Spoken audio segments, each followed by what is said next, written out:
Finance Minister Malusi Gigaba tabled an ominous mini-budget in Parliament with no real solutions or big new announcements on how to lower the growing risks to fiscal health.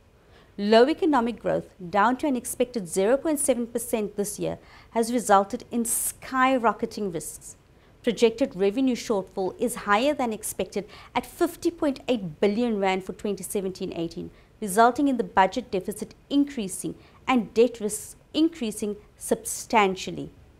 Debt repayment costs are already at around 15%, which is the biggest budget item.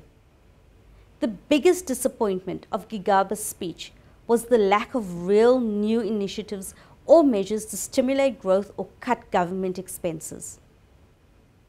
The mini-budget highlights include: South Africans will probably pay more taxes from next year, but no details were given.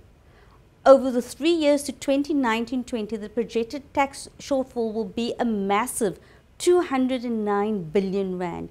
The consolidated budget deficit for 2017-18 is expected to be 4.3% of GDP compared with the 2017 budget estimate of 3.1%. Gross national debt is projected to reach over 60% of GDP by 2022, with debt service costs reaching 15% of main budget revenue by 2020-21. Debt service costs rise substantially from this year to 2020-21 and are the biggest single item on the budget, and at 11% per year, the fastest rising category.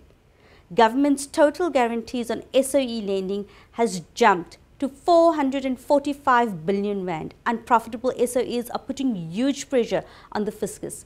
Their average profitability fell from 7.5% in 2011-12 to just 0.2% in 2016-17.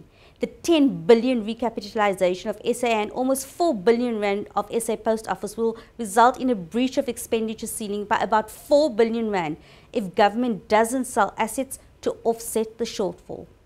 The fastest growing elements of spending are learning and culture, including post-school education and training, health and community development, with growth rates of 7.6%, 7.5% and 7.9% respectively.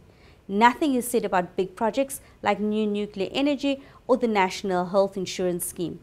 The only mention is that the latter will increase spending on health by 2025.